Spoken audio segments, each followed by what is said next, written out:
주진우 기자와 그리고 신동욱 총재를 모시겠습니다. 안녕하십니까. 주진우 기자입니다. 자, 인사. 마음의 빚을 갚는다는 게 정말 어려운 것 같습니다. 오늘 사실 발걸음이 너무나 무겁고 지금 머리는 무척이나 아픕니다. 마치 머리가 깨어질 듯한 느낌 아시죠? 시인이야 뭐야. 인사하세요. 인사하세요. 참이 거짓이 될 수가 없고 거짓이 참이 될 수 없습니다. 이것으로 인사 대신하겠습니다. 굉장히 이상한 조합인데 저까지 껴봐요. 진짜 기괴한 조합이에요, 이거는. 우리 엄청 친해요. 한 굉장히 10년 됐죠. 제가 사실은 김우준 총수하고 주진우 기자가 위기에 처했을 때 굉장히 많이 갈등을 했습니다. 왜냐하면은 정인이라도 저를 신청하면은 난 어떻게 할까? 숨을까 아니면은 용기를 낼까? 그런데 고맙게도 정인 신청을 하지 않았어요. 무슨 말씀을 하실지 모르거든요. 그렇지만은 그 당시에 여러분들도 아마 그 청원 서명 운동 하셨죠. 저도 청원 서명 운동 했습니다. 그러고 나서 그날 밤 12시 넘어서 두 분이 그 무죄를 받으셨어요. 그때 제가 우리 주진우 기자께 문자 메시지를 보냈습니다. 축하, 감사, 수고. 왜냐하면 디테일하게 쓰면은 누군가가 감청한다고 생각했어요.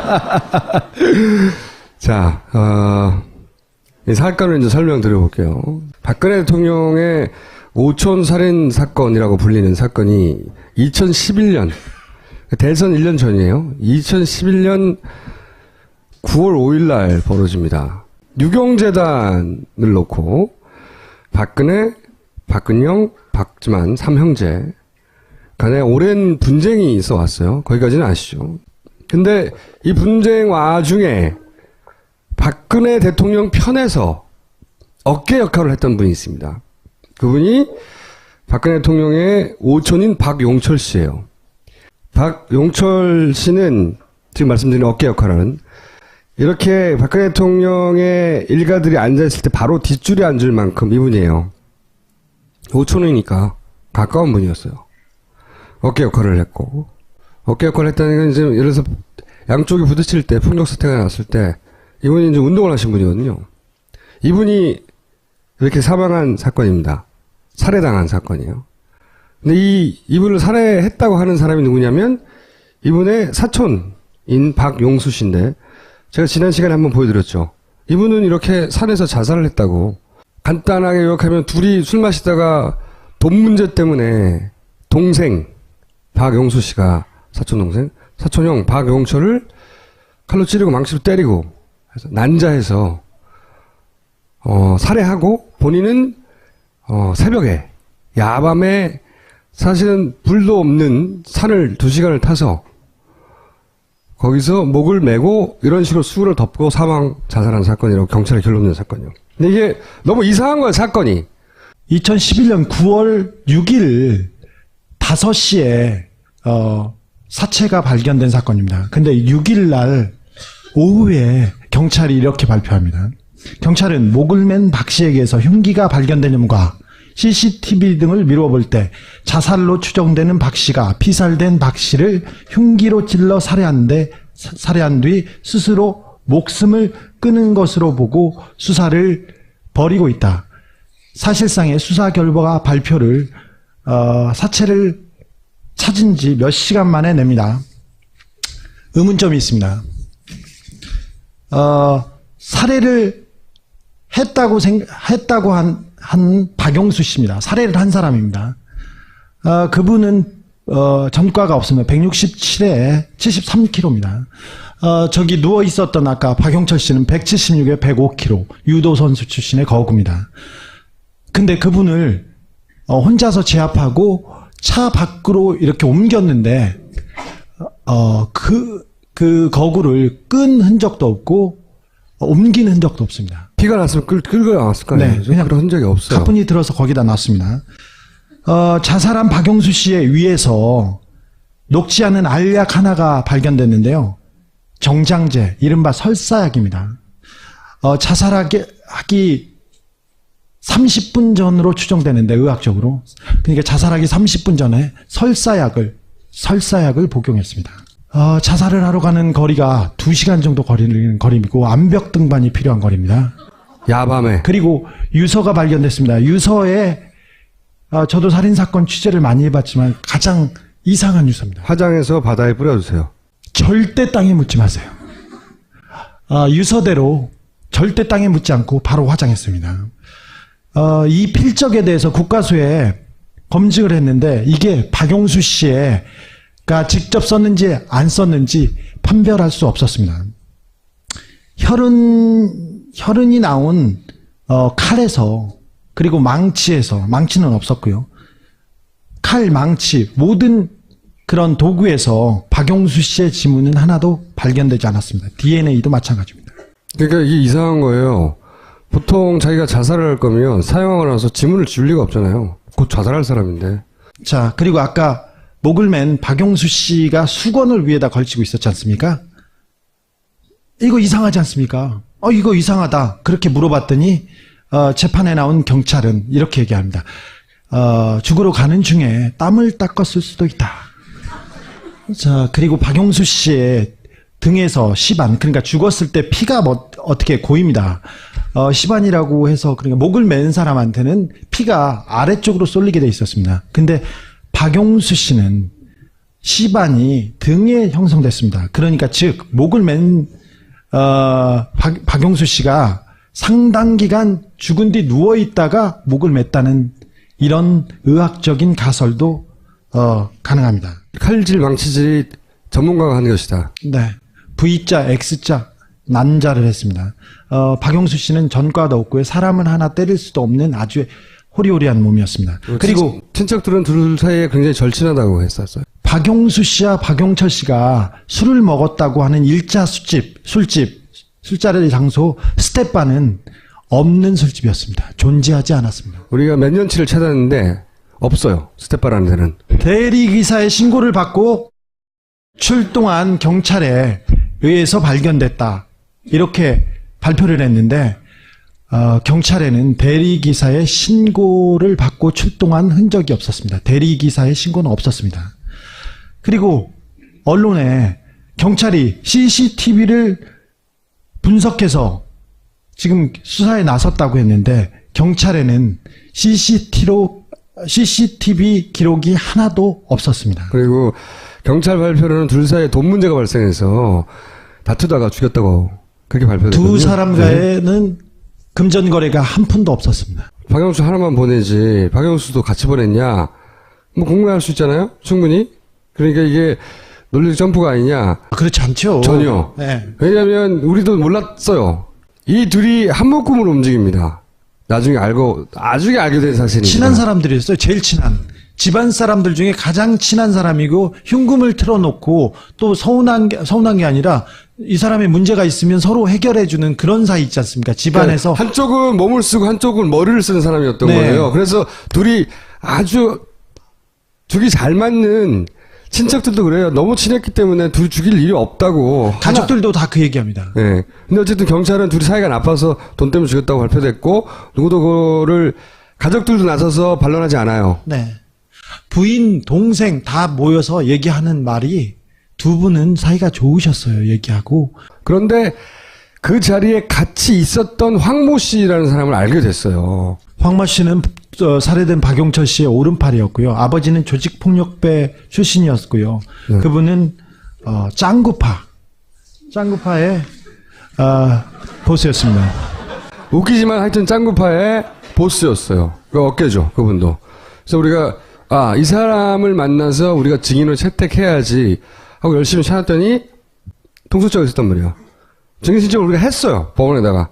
우리 어딘지 모르겠으니까 이 사람 찾아달라고 결국 했더니 이분은 나중에 보니까 사망했어요. 사망. 이분이 우리는 죽은 줄 몰랐어요. 그때는 몰랐는데 나중에 재판 과정에서 증인으로 신청하고 나서 알았어요. 이 사람 죽었구나. 이 사건 관련해서 주요한 증인이 될 만한 사람들은 대부분 죽었어요. 이 살인사건의 발단이 된 사건이 있어요. 발단이 된 사건이 바로 신동욱 씨입니다. 발당이 된 사건.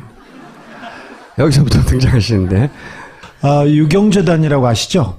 유경재단은 박근영 씨가 이사장으로 있었습니다. 그 전에는 박근혜 씨가 있었는데 그 이후에 박근영 씨하고 박지만 씨하고 유경재단에서 살고 있었죠. 옹기종기. 그러다 박지만 씨가 갑자기 박근혜 씨한테 넘어갑니다. 그리고는 유경재단을 뺏기 위해서 격렬한 싸움이 시작돼요. 조폭을 동원한 격렬한 싸움이 시작되죠. 시작됐습니다. 2007년도에 격렬하게 싸우던 와중에 그 폭풍 같은 때에 잠깐만 거기서부터 본인이 직접 얘기를 들어보자고요. 그 죽은 조카로부터 2007년 6월경에 전화를 한 통 받습니다. 그 전화 내용은 박근혜 캠프에서 중국의 재경부 장관을 만나러 가는데 이제 우리는 가족이 됐으니까 우리 일을 도와야 되지 않느냐라고 했습니다. 그래서 당연히 가겠다고 얘기를 했죠. 하지만 장소가 어디냐고 물었습니다. 그런데 청도라고 얘기했습니다. 중국 가서 무슨 일을 겪으셨어요? 청도로 갔는데 비행기는 위하이로 가고 있었습니다. 그리고 내린 데가 위하이 공항에 내렸습니다. 그리고 위하이 공항에서 3시간 반을 달리는 동안에 중간 지점에 가니까 오늘 저녁은 맛있는 걸로 드셔야죠. 드시고 싶은 거 있으면 말씀하세요. 뭐든지 다 준비하겠습니다. 그래서 나 회를 먹고 싶소. 그 간 곳이 청도시 위청구에 있는 부산 횟집입니다. 그런데 그 중국의 대리석 사장이라는 사람이 등장을 했는데 아주 낡은 자경을 타고 나왔는데 머리는 깍두기. 전형적인 그 살기가 어려지는 그 조폭. 그 사마페라고 중국에 조폭이 있었는데 그 중국 현지 조폭들이 웨이하이에서 청도까지 에스코트를 했고요. 저녁과 술자리에 그 사람들이 동행했었습니다. 술을 마시는데 갑자기 전화를 한국에 했습니다. 조카가. 그러면서 얘기가 회장님 박 부장입니다. 아니 저 사람이 박 사장 아닌가? 내 조카가 박 부장이라고 얘기를 했어요. 청도에 막 도착했습니다. 그리고는 전화를 그 사마페 두목 네. 그분에게 전화를 준 거예요. 그렇다면 그 회장은 중국말을 할 수 아는 사람입니다.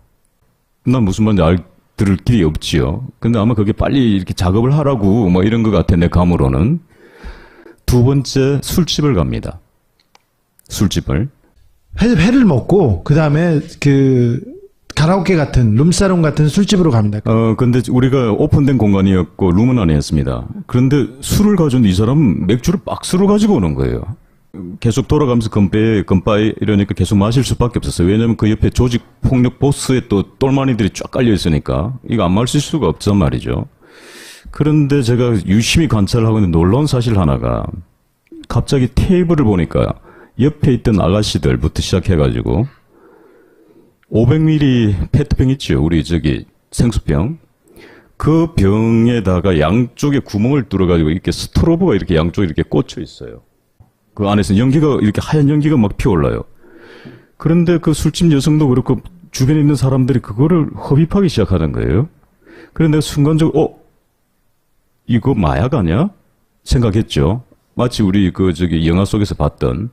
그리고 옆으로 시선을 돌렸는데 그 옆에 그 사마페 오야봉이 있었어요. 제 옆에. 근데 이 사람은 은박지에다가 소금, 굵은 소금 있죠? 굵은 소금. 굵은 소금 같은 거를 이렇게 올려놓고 라이터를 있죠? 우리 저기 일회용 라이터를 가지고 이렇게 이걸 불로 이렇게 이렇게 가열을 해요. 그러면서 코킹을 하더라고요. 이렇게. 함정이다. 이건 마약이야. 여기서 내가 정신을 차리지 않으면 난 여기서 또 당하겠어. 그러니까 정신을 바짝 차렸죠. 그런데 정신을 잃어버렸어요. 거기까지 그리고 정신을 잃어버렸어요. 그리고 호텔에 들어가는데 거기 술집에서 동석에 있던 아가씨들이 차량에 타고 있었습니다. 그리고 각자 방으로 들어갔죠. 자, 그러면 함정이라고 난 판단했잖아요. 그래서 그 아가씨 보고 저는 난 잠을 자야 되겠다. 그러고 있는 찰나에 갑자기 노크 소리가 똑똑 들려요. 중국 공안들이었습니다. 마약 단속하러 온 거예요. 일단 첫 번째는 마약하고 여자 성매매였어요. 매춘하고. 근데 그 아가씨도 데리고 나가버린 거예요. 그 나간 걸 내가 보고 갑자기 걱정되잖아요. 이제 내 일행들이. 그래서 조카 방에 문을 노크를 하고 들어간 겁니다. 호텔에 분명히 방에 들어간 걸 난 확인했고, 그러면은 당연히 이불이 틀어져 있거나 수건이 틀어져 있거나 뭐 이렇게 돼야 되는데, 이곳에서는 사람이 들어온 흔적이 없었던 겁니다. 그리고 날이 밝았습니다. 제 스스로 걸어서 어딜 갔겠어요? 제 스스로 걸어서 파출소를 찾아갑니다. 파출소에서 가니까 그 아가씨가 있는 거예요. 내 방에 들어왔던. 조사를 했겠죠. 그러니까 아무 일 없었잖아요. 그리고 나서 이 사람들이 마약을 했는데 뭘 가져왔냐면은 검정색 비닐봉지에다가 술집에서 있던 스토로브에 꽂은 이 페트병이 있죠. 이거를 들고 와가지고 보여주는 거예요. 그러니까 나는 하지 않았다고 얘기한 거죠. 그러니까 나는 무혐의로 풀려났어요. 그리고 다시 호텔로 보내준 겁니다. 근데 호텔에 들어갔는데 갑자기 구토가 심하게 올라오기 시작하는 거예요. 이게 한국에서도 제가 그렇게 오바이트를 해본 적은 없습니다. 그러니까 너무 힘이 들고, 그런데 나의 일행들이 없으니까 중국 업체 명함을 하나 받았잖아요. 대리석 네, 회사. 대리석 회장. 그럼 매니저 보고 이 사람하고 통화를 해달라고. 근데 매니저가 하는 얘기가 전화번호가 없다는 거예요. 그런데 잠시 후 그 남자 매니저를 또 불러요. 근데 그 사람이 날 때리는 겁니다. 그러니까 아무 이유 없이. 예. 이제 나 혼자 있고 오바이트를 몸은 많이 지치는데 이 사람이 와서 때리는 거예요. 호텔에서 일하는 사람 두 남자가 와가지고 팔을 부축을 하는데, 이게 우리 호텔 서비스라는 게 최상의 서비스잖아요. 근데 이 사람들이 나를 거의 짐짝 취급하듯이, 얘들도 공작원? 뭐 이런 거죠, 느낌이. 그러면서 내가 마지막 한 번 더 테스트를 해야 됐다고 생각했습니다. 그 방이 어디냐고. 근데 내 방은 오른쪽이죠. 그래서 일부러 왼쪽 방을 얘기한 겁니다. 여기가 내가 묵었던 방이야. 그 방은 조카 방이죠. 그러니까 그 방에다 넣어준 겁니다. 결론은 탈출이다. 근데 탈출을 하려고 하니까 앞으로는 빠져나올 수 없죠. 왜냐하면 내 폭행을 당했기 때문에. 그런데 커튼을 탁 열었어요, 제가. 커튼을 열면서 동선을 살펴보니까 통유리가 있는데 왜 한 기구에 요만한 문이 하나 달렸지요? 이렇게 여는 거 있죠? 이렇게 여는 거. 여기서 톡 떨어지면 연회장 2층이 되겠죠, 그죠? 2층 옥상이 톡 넓지는 거예요. 그러니까 충분히 안 다치고 한번 승부를 걸어볼 만 하겠더라고요. 그리고 그 옷을 벗고 팬티와 러닝화를 입은 겁니다. 그리고 지갑과 패스포드는 뺏겼으니까 지갑만 챙긴 거예요. 그리고 널찍어서 그다음 뛰어서 가는데 옥상에서 내려가는데 문이 잠겨 있는 거예요. 철대문이. 그래서 거기에서 뛰어내렸어요. 그래서 다리가 부러진 겁니다. 박용철 씨와 같이 갔던 김아무개 씨를 직접 만나서 취재했어요. 근데 그때 마약 파티 같은 것도 있었고요. 신동욱 총재에 대한 살해 위협이나 그런 상해 사건이 있었습니다. 실제 병원에도 갔었습니다. 제가 위해하고 청도에 있는 중국 깡패한테도 확인한 내용입니다. 영사가 이제 들어와요. 하여튼 과정이 굉장히 복잡한데, 그 영사가 이렇게 얘기를 하는 거예요. 이봐, 신동욱 씨 어디 있어? 아, 말이야, 당신. 한국 사람 망신 다 시키고 말이야. 당신 마약 먹었지? 이렇게 얘기를 해요. 연기가 되는 분. 그러니 난 당신을 믿을 수가 없어. 넌 가짜야. 너들 그들과 한 패지라고 합니다. 아니, 전 영사입니다. 그러면 신분증을 보여다오. 신분증 없습니다. 명함 있습니다. 그 명함을 줍니다. 중국에서 가짜가 판치는 나라에서 이 명함을 믿으라고. 난 믿을 수가 없어. 다른 것도 없어? 이러니까 패스포드가 있다는 거예요. 여권. 내 여권하고 당신 여권을 비교하자. 한국 사람이니까. 두 개 맞춰가지고 같으면 인정해주마. 그런데 김 영사의 여권은 왜 우리 복사하면은 왜 이렇게 까만 거 있는 게 묻죠? 복사한 느낌. 그렇게 되는 겁니다. 유경재단의 분쟁 중에 박근영 씨 편에서 싸우는 박근영 씨의 남편을 제거하면 이 분쟁을 간단히 이길 수 있는 거잖아요. 박근영 씨 혼자 뭘 할 수가 없으니까. 그래서 제거하려고 했는데 그 방식이 처음에는 아마 마약을 통해서 중국에서 붙잡히고 거기서 10년을 살든 20년을 살든 그렇게 만들려고 했던 것 같아요. 근데 이게 실패했고 눈치를 채서. 그리고 이제 그 다음에 호텔에 있는 한패였겠죠 아마? 두드려 펴서 방에 가둔 것이고, 근데 도망 나온 거죠. 옷을 벗고 도망 나와서 잠깐 얘기도 했지만 가짜 영사든 진짜 영사든 어쨌든 우여곡절 끝에 한국에 돌아옵니다. 간신히 돌아온 다음부터 이제 유경재단은 최태민 씨 일가가 조종하고 있고, 그리고 나를 해코지해서 죽이려고 했고, 이런 글을 막 쓰기 시작해요. 인터넷에.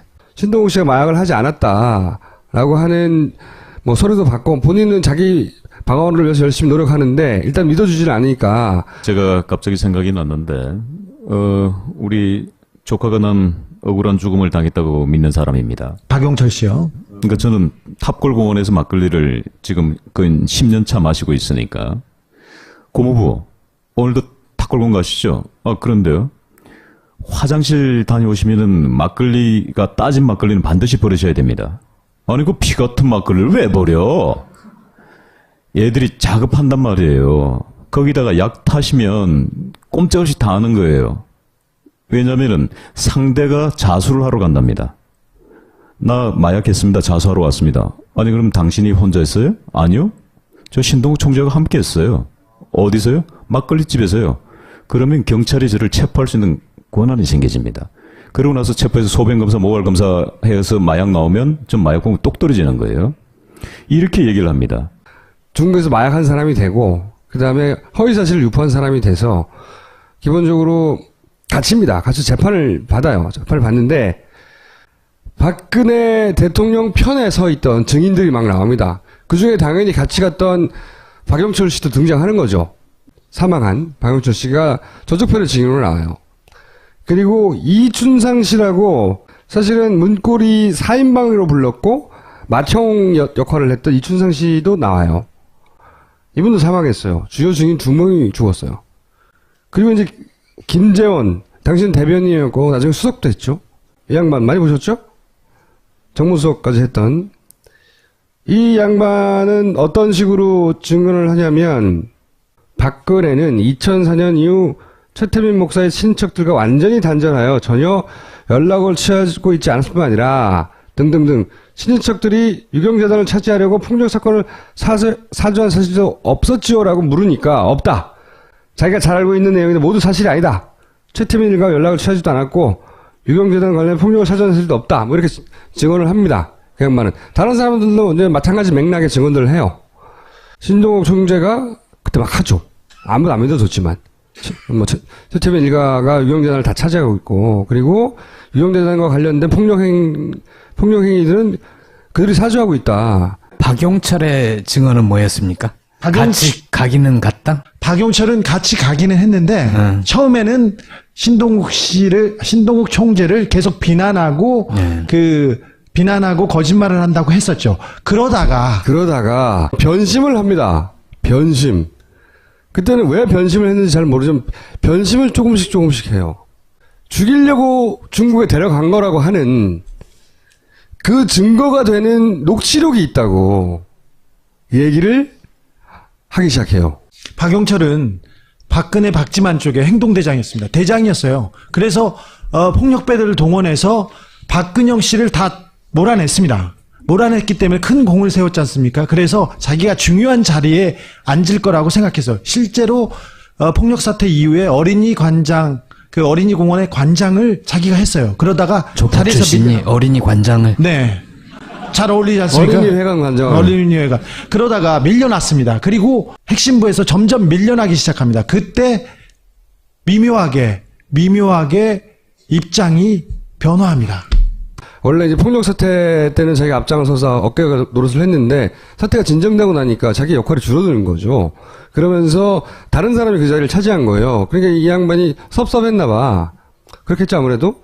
그러면서 이제 자기가 쥐고 있다고 하는, 실제로 있는지 없는지 아직도 확인되지 않은 박지만 회장이 신동욱 총재를 죽이라고 했다. 그 명령을 내가 이 기록으로 통화 녹취로 가지고 있고, 그 녹취는 캐나다에 있는, 가족이 캐나다에 있었거든요. 캐나다에 두고 있다. 이런 이야기를 하기 시작하는 와중이었어요. 그러니까 이제 갑자기 적이 된 거죠. 이 재판이 진행되는 과정에. 녹취록을 가지고 고소를 합니다. 누구를 고소했습니까? 그 사실을 박용철이 2010년 9월 1일 날 법정 증언을 합니다. 네.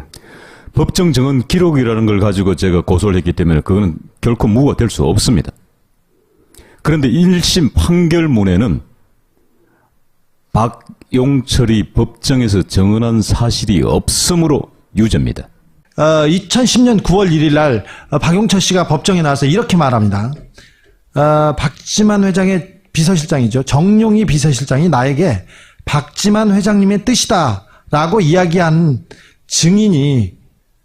것을 증인이 녹음한 테이프가 있다. 근데 여기서 죽이란 말은 그런 네. 말은 안 했어요. 테이프라고도 할 것도 없고 증인이 핸드폰에 녹음해 놓은 것을 핸드폰을 바꿔서 캐나다에 가져다 놓았다. 이렇게 얘기를 합니다. 무슨 뜻인지 모르겠는데 뜻이다 하는 내용이 담긴 녹취가 자기한테 있다고 주장을 한 거죠. 근데 법정에서. 굉장한 입장 변화죠.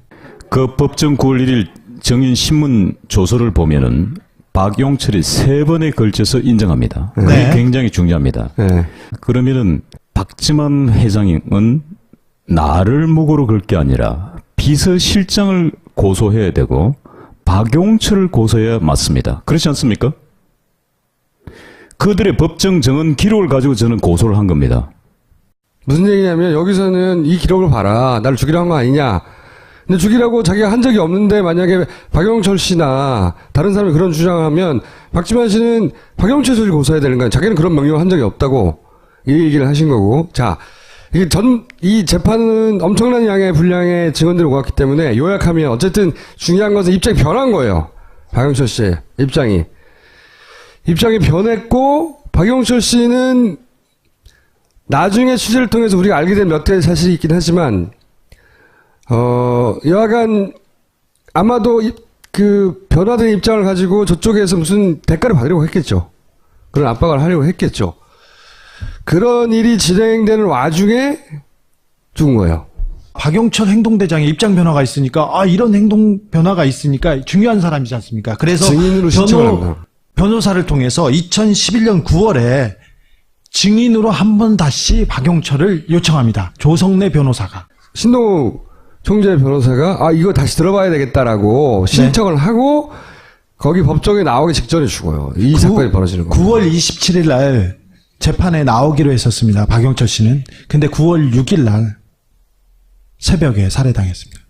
박용철 씨는 항상 자기가 당할 수 있다고 생각했어요. 그분은 주니어 그 유도 대표까지 한 그 거구인 사람이고 조폭 보스 같은 사람이에요. 근데도 신변의 위협을 느껴서 재판에 나올 때조차 보디가드를 4명의 데려왔어요. 보디가드를 데리고 왔습니다.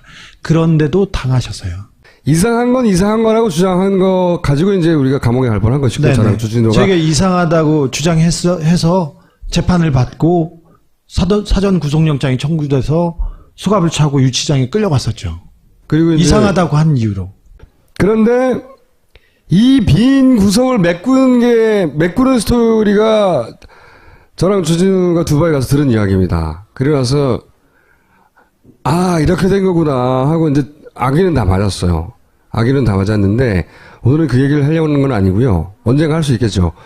오늘은 어떤 얘기를 하려고 그러냐면 여기 보시면 최태민 목사가 유경재단을 차지하고 돈을 뺏고 관리하고 그러니까 최태민 일가는 박근혜 대통령의 돈을 관리했다.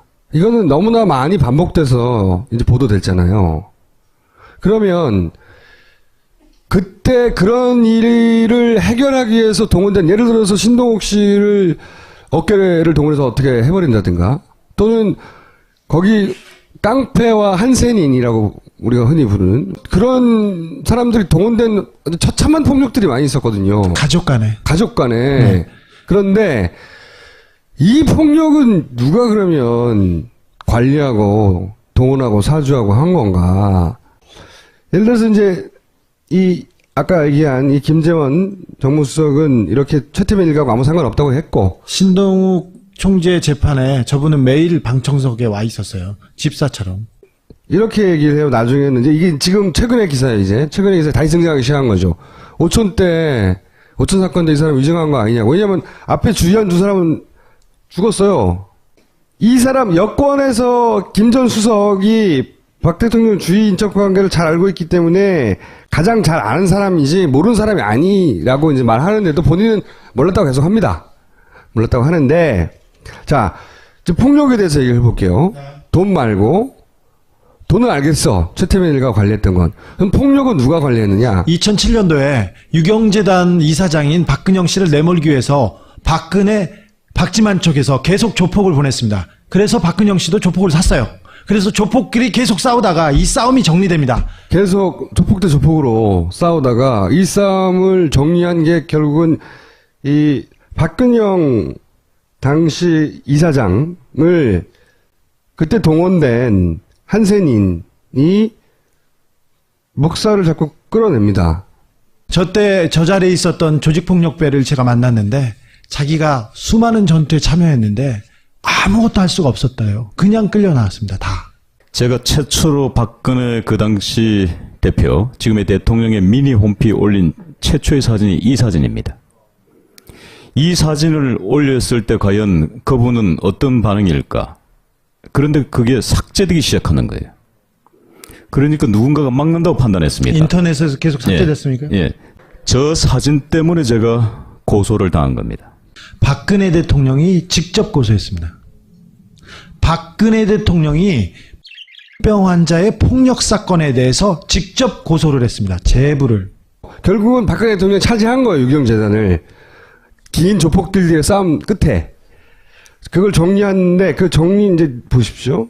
박근혜 대통령은 그 이후로 한센인, 이 나병 환자 행사에 굉장히 많이 등장합니다. 저기 유경수 여사가 한센인을 위해서 많은 노력을 했대요. 이런 사진은 굉장히 많은데 항상 이분이 등장을 해요. 동시에.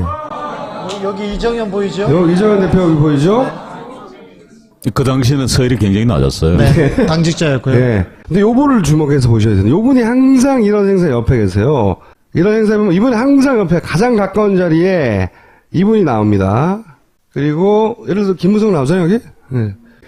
유경재단 폭력 사건이 2007년 11월 28일입니다. 정확하게 보름 뒤에 그게 중요합니다. 예. 일단 성공한 거예요, 성공. 성공 파티랑 마찬가지라고 봐야죠. 예. 뭐 한센인의 후원의 밤이나 한센인의 가족의 밤이니 뭐 소록도 방문하니 계속 할 때 이분 항상 제일 옆에 있어요. 그리고 이분은 결국은 비례대표 2번이 됩니다. 2008년에 남자 1번입니다. 그런데 이분은 나중에 알고 봤더니 전과가 12개였던 사람이에요. 심지어 고스톱 치다가 자기 사돈 최아무개 씨를 두드려 펴가지고 감옥에 간 적이 있어요. 이 전과 기록이 누락됩니다. 비례대표를 신청할 때. 근데 그게 나중에 들켜요. 들켜서 사실 선거법 위반으로 재판을 받다가 결국 이 사람 감옥 갑니다. 유죄 확정. 의원직 상실되고. 왜냐면 이 과정에서 뭐 돈 먹은 거, 돈 받은 거 막 이런 거 막 나오거든요. 그래서 감옥을 가긴 가요. 이분이 당시 한센인들이 투입된 그 작전을 지휘한 총책입니다. 총책임자. 네. 저도 그 당시 그분에게 맞았습니다. 총책임자였어요. 이분이 누구냐 이거야. 우리가 궁금해왔던 것은 계속 박근혜 대통령과 무슨 상관관계가 있는데 갑자기 이 양반이 튀어나와가지고 다 정리하고 결국은 비례 2번을 먹었냐 이거야. 오랫동안 저희가 궁금해왔던 거예요. 거기에 대해서 오늘 얘기를 좀 하실 게 있답니다. 제 주변에서 일어난 사건들을 제가 추적하다 보니까 아주 공통적인 재미나는 이름을 발견하기 시작합니다. 왜냐면은 나를 괴롭히고 우리 아내를 괴롭혔던 사람들의 이 성씨가 말이죠. 임씨, 정씨, 최씨가 등장하더라는 겁니다. 임씨는 최순실의 어머니가 임선희씨입니다. 묘하게 겹쳐지는 거예요. 여기까지만?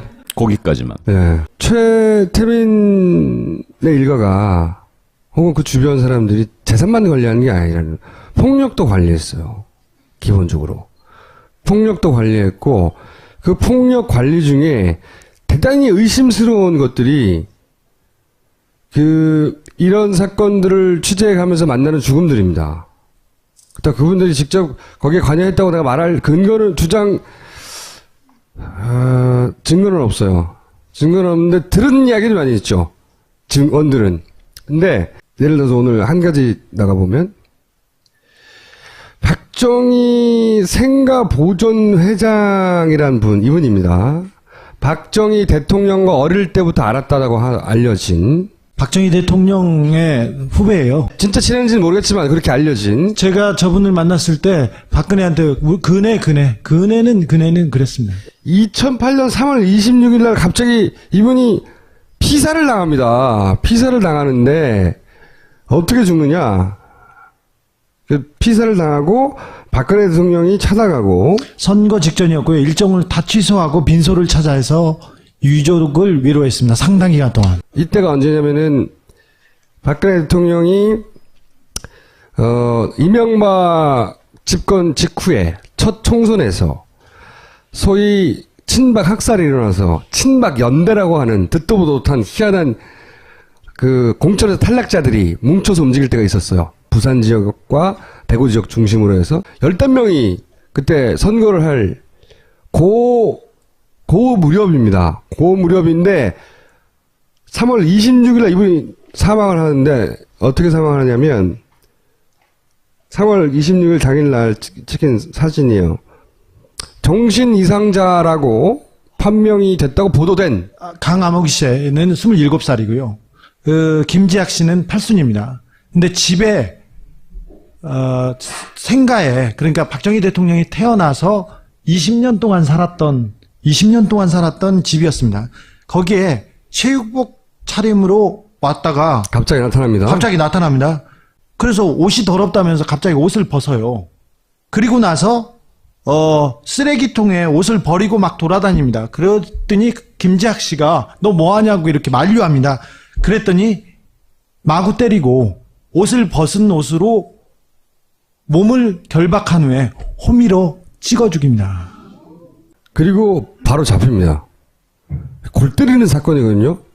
무슨 이런 엽기적인 사건이 다 있냐 하고 크게 화제가 되는데, 이날이 언제냐, 죽은 날이 당시 총선 공식 선거일 하루 전날이야. 하루 전날. 총선 하루 전은 아니죠. 공식 선거. 아니, 총선 선거운동. 운동 시작한 하루 전이에요. 그래서 선거운동 시작을 이걸로 합니다. 첫날. 선거운동을 못하고 모든 일정을 취소하고 유족한테 와서 빈소를 지킵니다. 박근혜 대통령이. 그 다음에 이제 요 대구 TK 지역에 어떤 보도들이 쏟아지냐면, 피살 사건 박풍 최대 변수가 된다. 이 총선을 앞두고 이 같은 일이 발생한 것은 정치권에서 벌어지고 있는 박근혜 죽이기. 당시 이제 이명박이 박근혜를 죽인다. 그래서 친박들을 다 잘라내고 친박 학살을 하고 있다. 그래서 나와서 우리는 친박 연대를 한다. 그럴 때인데 뭐랑 연결하고 있냐면, 정치권에서 박근혜 죽이기와 무관치 않을 것이라는 황당한 주장이죠. 박풍이란 단어로 포장이 돼요, 이게. 친박 연대의 사람들 이런 주장을 하는 거예요. 이게 박근혜 죽이기하고 무관치 않을 것이다. 무슨 얘기입니까, 이게? 박근혜를 죽이려고 하는데 왜 생가 지킴이를 죽이냐고. 근데 그렇게 연결해요. 연결을 실제로 하고, 박풍을 차단하기 위한 정치적 동기 가능성도 배제할 수 없다. 그 사람을 죽인 이유가 박풍을 차단하기 위한 거래. 그런데 실제로 언론 보도는 그것 때문에 박풍이 일어나고 있대. 우리 박근혜가 당했다는 거예요. 이 동네의 정서는 그 이명박의 한나라당 측이죠. 여기서는 선거를 앞두고 이상한 사건이 벌어서 난감하다. 그러면서 한나라당 측의 의원들이 거기 가서 막 절을 해요. 분위기가 안 좋으니까. 응? 동네 사람들이 니네들이 박근혜 괴롭힌 거 아니야. 그래서 이 사람도 죽인 거 아니야. 논리적으로 연결이 안 되는데 그렇게 이용돼요. 희한하게. 선거에서. 그러면서 박풍 확산의 촉매제가 되고 있다. 막 이런 기사가 막 쏟아집니다. 그 지역지에서. 그리고 이게 선거를 끝난 다음에 평가예요.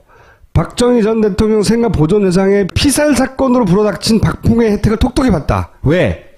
100% 다 당선됐거든요. 여기서. 이 동네에서.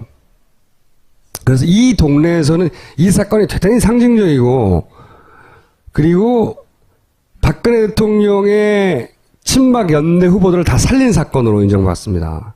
박근혜 대통령이 그때 철저히 수사해야 된다. 진상을 규명하라고 막 외쳤는데, 그 살해한 강 씨는 정신 이상자일 거라고 다 얘기했는데, 정신과 진료를 받은 적이 없었고요. 2년제 전문대를 나와서 성실하게 에어컨 수리기사로 일하고 있었어요. 여기는 소개할 수 없는 많은 이상한 죽음들이 있습니다. 예를 들어서 신동욱 씨가 이 일을 9년간 겪어오면서 주변에서 그렇게 그 예를 들면 더 쉬울 것 같은데 주변에서 죽거나 다치거나 증언을 할 수 없게 된 분들이 몇 명이나 있습니까? 제가 공화당을 함께 창당했던 분이 계십니다. 물론 그분의 도움이 없었다면 어려웠고요. 그분은 저희 공화당의 의장님이셨습니다. 아내가 일본에서 니꼬니꼬 그 발언 때문에 상당히 문제가 됐던 시기였습니다. 한국에 도착해서 제가 통화를 했는데 그날이 마지막 통화였습니다.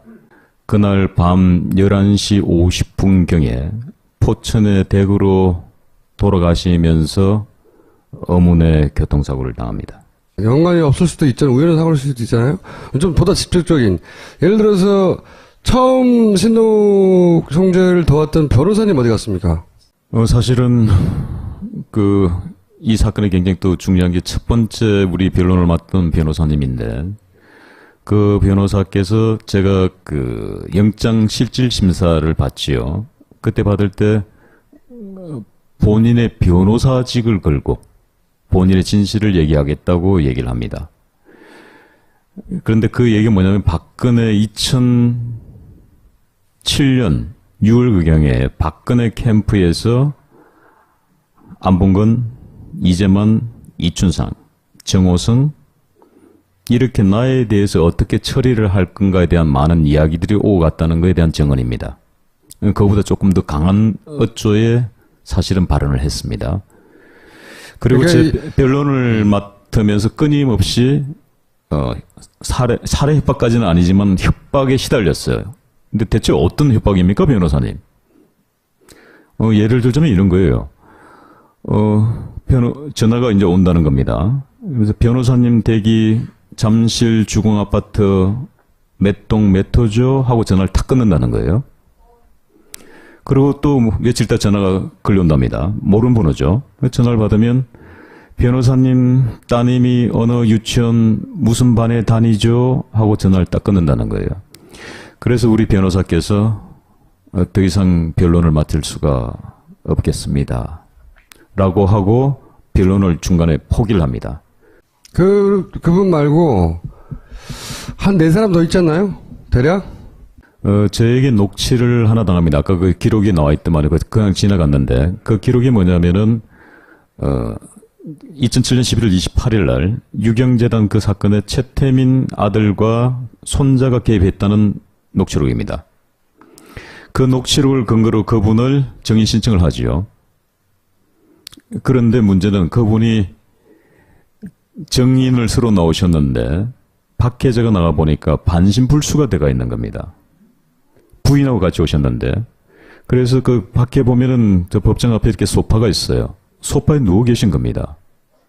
그래서 제가 가서 다리를 주물러 드립니다. 임 검사님 죄송합니다. 저 때문에 이렇게 몸이 많이 상하셨군요. 라고 얘기를 했습니다. 그럼 우리가 보편적으로 아닙니다라고 얘기해야 되죠. 신 교수 때문에 내가 이렇게 됐습니다. 자, 여기까지 하시고요. 저희가 주장하려고 하는 것은 이런 거예요. 이게 조사를 해봐야 한다는 겁니다. 이제. 뭔가 딱히 이 죽음이 분명히 누군가의 작품이다라고 말하려고 하는 게 아니라 몇 명의 죽음을 얘기했잖아요. 박영철 씨부터 시작해서 박영수 씨의 죽음, 아까 대단히 이상한 생가보존협회장의 죽음, 또 오늘은 거론하지 않았던 만약에 의문사위원회 같은 게 만들어진다면 거론할 만한 죽음들이 있어요. 이 사건들은 이제 수사해봐야 된다. 제가 마지막으로 정언 하나만 하겠습니다. 기왕 어렵게 나온 자리니까. 왜냐하면 여러분도 알 권리가 있잖아요. 죽은 조카의 마지막 저에게 들려준 정언이죠. 어떻게 보면 유언일 수도 있겠습니다. 여름이었습니다. 어느 날 전화가 다시 걸려옵니다. 공무부 오늘도 또 파고다에서 막걸리 드십니까? 나야 늘 이 생활 아닙니까? 집에 돌아가실 때, 어떤 골목을 가실 때는 반드시 조심하셔야 됩니다. 무슨 말이요? 보디가드를 데리고 다니셔야 됩니다. 아니, 내가 보디가드를 데리고 다닐 형편이 안 되지 않습니까? 근데 조커가 이렇게 얘기를 합니다. 중국의 조선족 애들이 비행기를 타고 와서, 정확한 워딩은 이랬습니다.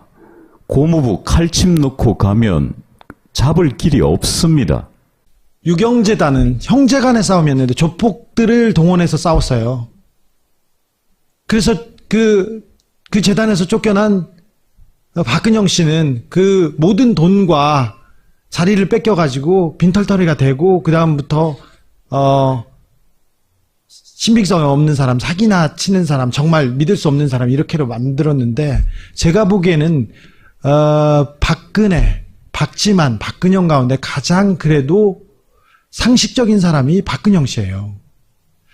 한마디만 얘기할게요. 그 모든 폭력 사건, 형제 간의 폭력 사건을 병 환자를 동원해서 끝냅니다. 그 병 환자 행동대장은 한나라당 비례대표 2번이 됩니다.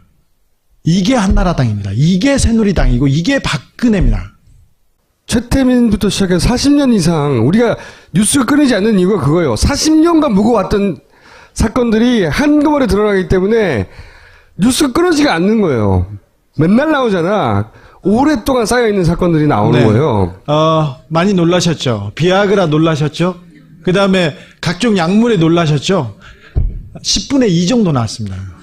그 여하간 그거는 그것대로 가는데 저는 이 사람이 죽고 산 문제들은 돈 문제가 아니라 꼭 시간이 지나도 다뤄야 된다고 생각하거든요. 그중에 우리는 아주 극히 일부만 경험했거든요. 보거나 듣거나 했는데 그 사건들을 뭐 정권이 바뀌던 이렇게 정치적 사안들이 다 끝난 다음에 꼭 의무사 다루듯이 다뤄줘야 한다.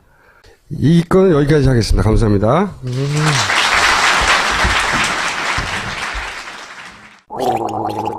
엄마! 가글 했는데 입에서 뭐가 나왔어! 그거 올리덴탈 체크 가글이라 그런겨. 지금 쓰고 있는 가글 사용 후 확인해 보셨나요? 무색소, 무알콜, 무계면 활성제의 올리덴탈 체크 가글은 쉽게 나온 입안의 이물질을 눈으로 확인할 수 있습니다. 딴지마켓에서 판매 중입니다. 본격 직장인 드라마 공생 대리운전 편. 부장님, 가볍게 한잔 하시죠. 나 차 가져왔는데. 아유, 착한 콜 대리운전이 있잖아요. 부를 때마다 500원이 기부되는 착한 콜.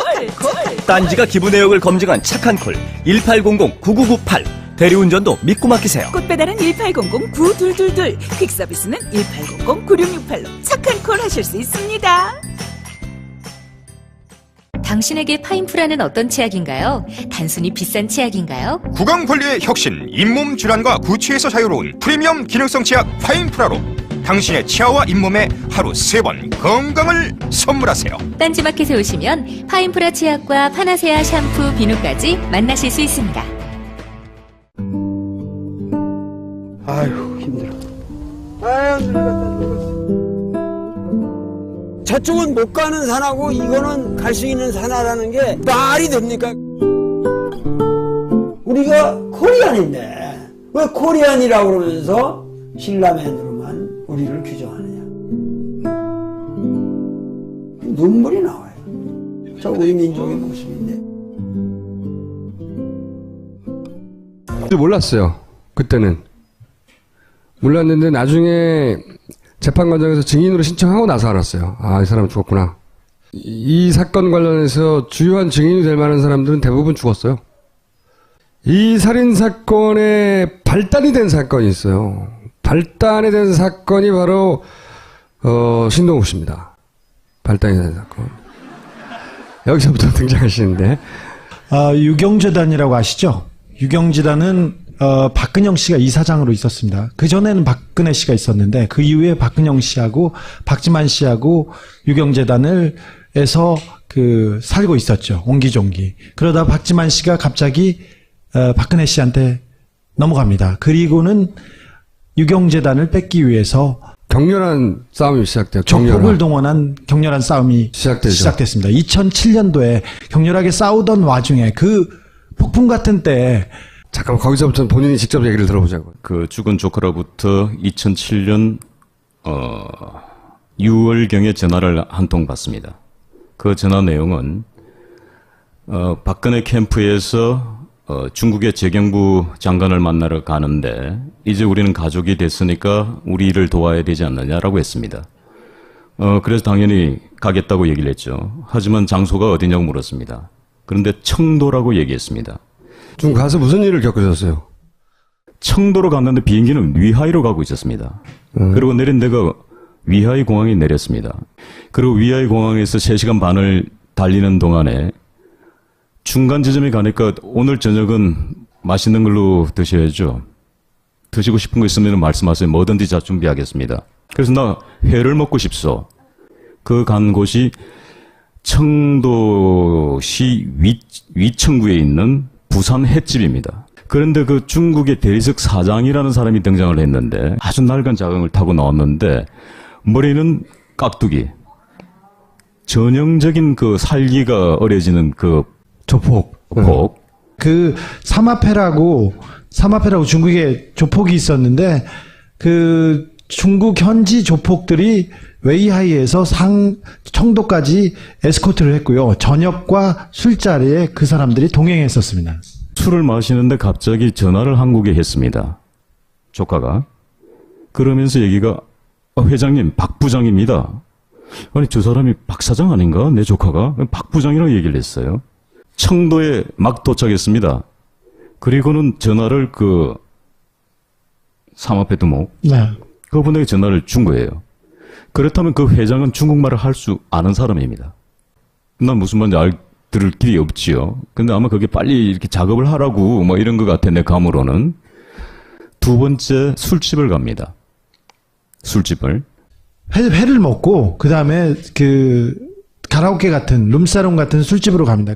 근데 우리가 오픈된 공간이었고 그래서 난자해서 살해하고 본인은 새벽에 야밤에 사실은 불도 없는 산을 2시간을 타서 거기서 목을 메고 이런 식으로 수건을 덮고 자살한 사건이라고 경찰에 결론 낸 사건이요. 근데 이게 너무 이상한 거예요, 사건이.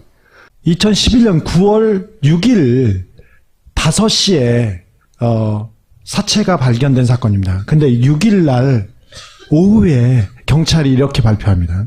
경찰은 목을 맨 박 씨에게서 흉기가 발견되는과 CCTV 등을 미뤄볼 때 자살로 추정되는 박 씨가 피살된 박 씨를 흉기로 찔러 살해한 뒤 스스로 목숨을 끊은 것으로 보고 수사를 벌이고 있다. 사실상의 수사 결과 발표를 사체를 찾은 지 몇 시간 만에 냅니다. 의문점이 있습니다. 살해를 했다고 한 박용수 씨입니다. 살해를 한 사람입니다. 그분은 전과가 없으면 167에 73kg입니다.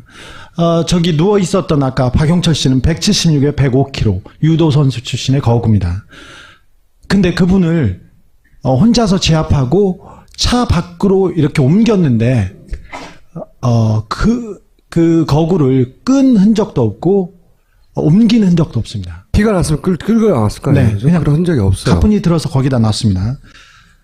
자살한 박용수 씨의 위에서 녹지 않은 알약 하나가 발견됐는데요. 정장제, 이른바 설사약입니다. 자살하기 30분 전으로 추정되는데, 의학적으로. 그러니까 자살하기 30분 전에 설사약을 복용했습니다. 자살을 하러 가는 거리가 2시간 정도 거리는 거리이고 암벽 등반이 필요한 거리입니다. 야밤에. 그리고 유서가 발견됐습니다. 유서에 저도 살인사건 취재를 많이 해봤지만 가장 이상한 유서입니다. 화장해서 바다에 뿌려주세요. 절대 땅에 묻지 마세요. 유서대로 절대 땅에 묻지 않고 바로 화장했습니다. 이 필적에 대해서 국과수에 검증을 했는데 이게 박용수 씨가 직접 썼는지 안 썼는지 판별할 수 없었습니다. 혈흔이 나온 칼에서, 그리고 망치에서, 망치는 없었고요. 칼, 망치, 모든 그런 도구에서 박용수 씨의 지문은 하나도 발견되지 않았습니다. DNA도 마찬가지입니다. 그러니까 이게 이상한 거예요. 보통 자기가 자살을 할 거면 사용하고 나서 지문을 지울 리가 없잖아요. 곧 자살할 사람인데. 자, 그리고 아까 목을 맨 박용수 씨가 수건을 위에다 걸치고 있었지 않습니까? 이거 이상하지 않습니까? 이거 이상하다. 그렇게 물어봤더니 재판에 나온 경찰은 이렇게 얘기합니다. 죽으러 가는 중에 땀을 닦았을 수도 있다. 자, 그리고 박용수 씨의 주진우 기자와 그리고 신동욱 총재를 모시겠습니다. 안녕하십니까, 주진우 기자입니다. 자, 인사. 마음의 빚을 갚는다는 게 정말 어려운 것 같습니다. 오늘 사실 발걸음이 너무나 무겁고 지금 머리는 무척이나 아픕니다. 마치 머리가 깨어질 듯한 느낌 아시죠? 시인이야 뭐야, 인사하세요. 인사하세요. 참이 거짓이 될 수가 없고 거짓이 참이 될 수 없습니다. 이것으로 인사 대신하겠습니다. 굉장히 이상한 조합인데 저까지 껴봐요. 진짜 기괴한 조합이에요, 이거는. 우리 엄청 친해요. 한 네, 10년 됐죠. 제가 사실은 김우준 총수하고 주진우 기자가 위기에 처했을 때 굉장히 많이 갈등을 했습니다. 왜냐하면은 정인이라도 저를 신청하면은 난 어떻게 할까? 숨을까 아니면은 용기를 낼까? 그런데 고맙게도 정인 신청을 하지 않았어요. 무슨 말씀을 하실지 모르거든요. 그렇지만은 그 당시에 여러분들도 아마 그 청원 서명 운동 하셨죠. 저도 청원 서명 운동 했습니다. 그러고 나서 그날 밤 12시 넘어서 두 분이 그 무죄를 받으셨어요. 그때 제가 우리 주진우 기자께 문자 메시지를 보냈습니다. 축하, 감사, 수고. 왜냐하면 디테일하게 쓰면은 누군가가 감청한다고 생각했어요. 자, 이 사건을 이제 설명드려볼게요. 박근혜 대통령의 오촌 살인 사건이라고 불리는 사건이 2011년, 대선 1년 전이에요. 2011년 9월 5일 날 벌어집니다. 유경재단을 놓고 박근혜, 박근영, 박지만 3형제 간에 오랜 분쟁이 있어 왔어요. 거기까지는 아시죠.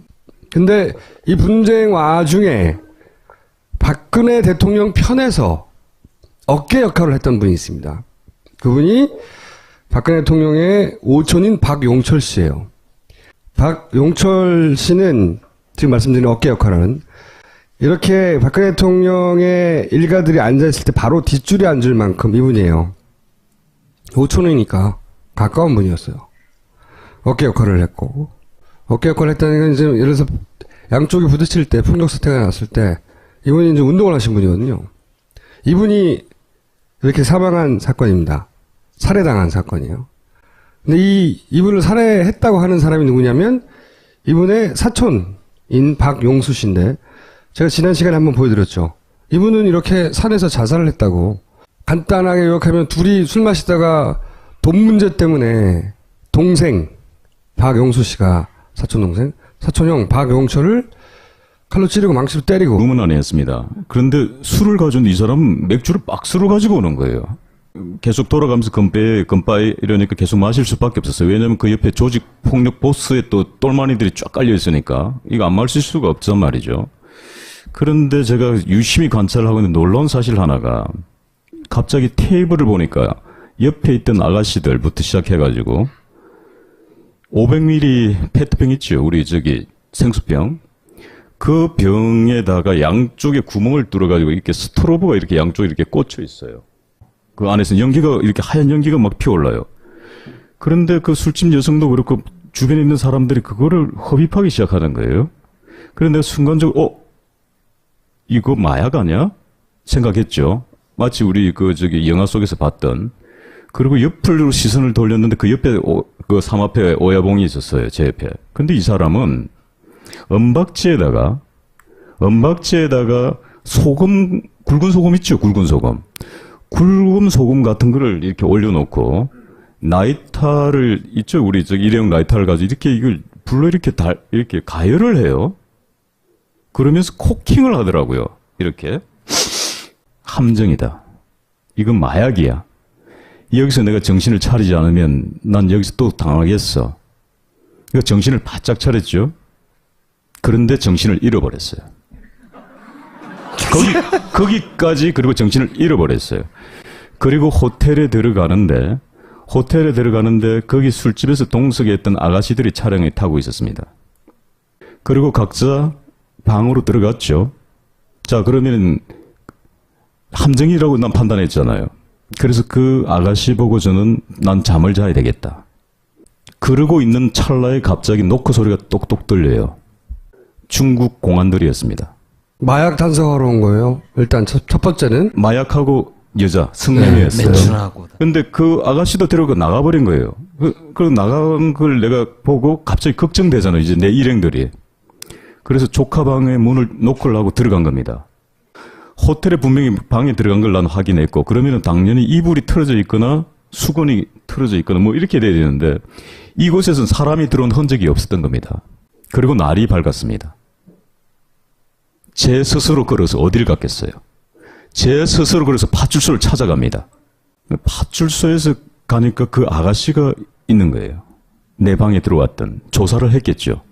그러니까 아무 일 없었잖아요. 그리고 나서 이 사람들이 마약을 했는데 뭘 가져왔냐면은 검정색 비닐봉지에다가 술집에서 있던 스토로브에 꽂은 이 페트병 있죠. 이거를 들고 와가지고 보여주는 거예요. 그러니까 나는 하지 않았다고 얘기한 거죠. 그러니까 나는 무혐의로 풀려났어요. 그리고 다시 호텔로 보내준 겁니다. 근데 호텔에 들어갔는데 갑자기 구토가 심하게 올라오기 시작하는 거예요. 이게 등에서 시반, 그러니까 죽었을 때 피가 어떻게 고입니다.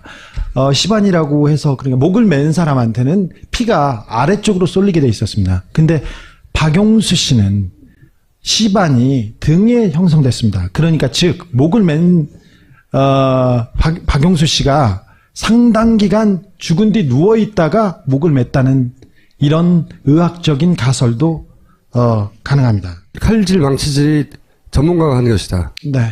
V자, X자, 난자를 했습니다. 박용수 씨는 전과도 없고요. 사람은 하나 때릴 수도 없는 아주 호리호리한 몸이었습니다. 그리고 친척들은 둘 사이에 굉장히 절친하다고 했었어요. 박용수 씨와 박용철 씨가 술을 먹었다고 하는 일자 술자리 장소 스테파는 없는 술집이었습니다. 존재하지 않았습니다. 우리가 몇 년치를 찾았는데 없어요. 스테파라는 데는. 대리기사의 신고를 받고 출동한 경찰에 의해서 발견됐다. 이렇게 발표를 했는데 경찰에는 대리기사의 신고를 받고 출동한 흔적이 없었습니다. 대리기사의 신고는 없었습니다. 그리고 언론에 경찰이 CCTV를 분석해서 지금 수사에 나섰다고 했는데 경찰에는 CCTV 기록이 하나도 없었습니다. 그리고 경찰 발표로는 둘 사이에 돈 문제가 발생해서 다투다가 죽였다고 그렇게 발표됐거든요. 두 사람과에는 금전거래가 한 푼도 없었습니다. 박영수 하나만 보내지 박영수도 같이 보냈냐? 뭐 궁금해할 수 있잖아요. 충분히.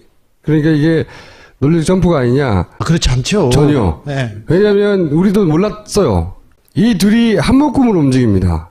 나중에 알게 된 사실입니다. 친한 사람들이었어요. 제일 친한. 집안 사람들 중에 가장 친한 사람이고 흉금을 틀어놓고 또 서운한 게 아니라 이 사람의 문제가 있으면 서로 해결해주는 그런 사이 있지 않습니까? 집안에서. 그러니까 한쪽은 몸을 쓰고 한쪽은 머리를 쓰는 사람이었던 네. 거예요. 그래서 둘이 죽이 잘 맞는 친척들도 그래요. 너무 친했기 때문에 둘이 죽일 일이 없다고. 가족들도 다 그 얘기합니다. 네. 근데 어쨌든 경찰은 둘이 사이가 나빠서 돈 때문에 죽였다고 발표됐고 누구도 그거를 가족들도 나서서 반론하지 않아요. 네. 부인, 동생 다 모여서 얘기하는 말이 두 분은 사이가 좋으셨어요. 얘기하고. 그런데 그 자리에 같이 있었던 황모 씨라는 사람을 알게 됐어요. 황모 씨는 살해된 박용철 씨의 오른팔이었고요. 아버지는 조직폭력배 출신이었고요. 네. 그분은 짱구파의 보스였습니다. 웃기지만 하여튼 짱구파의 보스였어요. 그 어깨죠. 그분도. 그래서 우리가 이 사람을 만나서 우리가 증인을 채택해야지 하고 열심히 찾았더니 통수증이 있었단 말이야. 증인 신청을 우리가 했어요. 법원에다가. 우리 어딘지 모르겠으니까 이 사람 찾아달라고 결국. 했더니 이분은 나중에 보니까 사망했어요. 사망. 이분이 우리는 죽은